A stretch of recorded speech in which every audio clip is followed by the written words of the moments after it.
മീര എന്തു പറഞ്ഞു? മീര എന്തു പറയാൻ? നിങ്ങളൊന്നും സംസാരിച്ചില്ലേ? ഞങ്ങൾ കുറെ നേരം സംസാരിച്ചു. സംസാരത്തിനിടയിൽ പ്രത്യേകിച്ച് എന്തെങ്കിലും പറഞ്ഞു? ദേവികയെക്കുറിച്ചോ നന്ദനെക്കുറിച്ചോ? അവൾ ആത്മഹത്യക്ക് ശ്രമിച്ചതിന്റെ കാരണം എന്താണെന്ന് പറഞ്ഞോ? അമ്മ എല്ലാം അറിഞ്ഞിട്ടല്ലേ എന്നോട് ഇപ്പൊ ചോദിക്കുന്നേ? അതെ, അറിഞ്ഞിട്ട് തന്നെയാ ചോദിക്കുന്നത്. ദേവിക കാരണം മീര ആത്മഹത്യ ചെയ്യുമെന്ന് ഞാൻ തെളിച്ചു പറഞ്ഞതല്ലേ നിങ്ങളോട്? ഓർത്തു നോക്ക്. അതും എത്ര വട്ടം പറഞ്ഞു.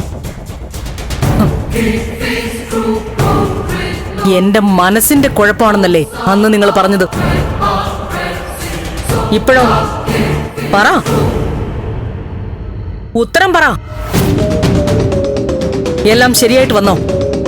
ഞാൻ പറഞ്ഞതാണ് ശരിയെന്ന് ഇപ്പോഴെങ്കിലും സമ്മതിച്ചോ? ശരിയായാലും തെറ്റായാലും ഇനി ദേവിയയ്ക്ക് കുഴപ്പമൊന്നും വരാതെ നോക്കണം. ശരിയായാലും തെറ്റായാലുമോ? അവിടെയും പൂർണ്ണമായിട്ട് അംഗീകരിക്കാൻ വയ്യല്ലേ? അമ്മയാണ് ശരിയെന്ന് പറയാനൊരു മടി. ഇനി ദേവികയെ രക്ഷിക്കാൻ നീയോ ഞാനോ വിചാരിച്ചാൽ സാധിക്കുമോ? മീര പറയുന്നത് കേട്ടിട്ട് നിനക്ക് അങ്ങനെ തോന്നുന്നുണ്ടോ? ദേവികയെ രക്ഷിക്കാൻ ഇനി 2 പേർക്കേ സാധിക്കൂ. ഒന്ന് മീരയ്ക്ക്, പിന്നെ ദേവികയ്ക്ക്. അതിലും മീര എന്തായാലും 2ഉം കൽപ്പിച്ചിട്ടാ. അപ്പോ ഇനി ദേവിക തന്നെ വിചാരിക്കണം സ്വയം രക്ഷപ്പെടാൻ. അമ്മ എന്താ ഉദ്ദേശിക്കുന്നത്? എനിക്ക് പ്രത്യേകിച്ച് ഒരു ഉദ്ദേശവും ഇല്ല. നീ പറ, ദേവികയെ എങ്ങനെയായിരിക്കും ദേവികയ്ക്ക് തന്നെ രക്ഷിക്കാൻ പറ്റുക? പറ.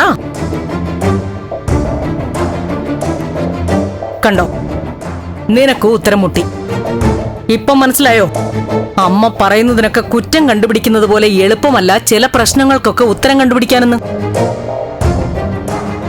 എന്റെ മനസ്സിൽ തോന്നുന്ന ഒരു മാർഗം ഞാൻ പറയാം. ദേവിക കഴുത്തിൽ കിടക്കുന്ന താലി പൊട്ടിച്ചെറിഞ്ഞ് ഇറങ്ങിപ്പോട്ടെ. അമ്മേ, നീ അവളോട് പറ, മീര പകരം തീർക്കാൻ ഒരുങ്ങി കാത്തു നിൽക്കുകയാണെന്ന്. ആശുപത്രിയിൽ നിന്ന് പുറത്തു വന്നാൽ എന്തും സംഭവിക്കും. അതുകൊണ്ട് ഓടി രക്ഷപ്പെട്ടോളാൻ പറ. വീട്ടിൽ നിന്നും നാട്ടിൽ നിന്നൊന്നുമല്ല, നന്ദന്റെ ജീവിതത്തിൽ നിന്ന്.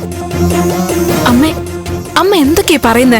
എന്താ വേറെ വല്ല വഴിയും തോന്നുന്നുണ്ടെങ്കിൽ നീ പറ, എനിക്ക് വിരോധമൊന്നുമില്ല. ഇനി രക്ഷപ്പെടാൻ പറ്റില്ല ദേവികയ്ക്ക്. നന്ദനെ ഉപേക്ഷിച്ച് അവള് വഴി മാറിക്കൊടുക്കണം. അങ്ങനെ ചെയ്താ മീര ചിലപ്പോ എല്ലാം മറക്കും, പൊറുക്കും. ഒരിക്കലും നടക്കാത്ത കാര്യത്തെപ്പറ്റി ചിന്തിക്കണ്ട. ദേവിക നന്ദന്റെ ഭാര്യയാ. ഭാര്യ? ഇതെങ്ങാനും മീരയുടെ ചെവിയിലെത്തിയാൽ തീർന്നു എല്ലാം. ഇനിയിപ്പം മീര എന്തൊക്കെയാണ് ചിന്തിച്ചു കൂട്ടുന്നതെന്ന് അറിയാൻ പറ്റില്ല. ജയിക്കാൻ തന്നെയായിരിക്കും അവൾ കളിക്കാൻ പോകുന്നത്. ജീവൻ കളയേണ്ടി വന്നാലും ഞാൻ മീരയുടെ കൂടെ തന്നെ ഉണ്ടാവും. അതോർത്തോ?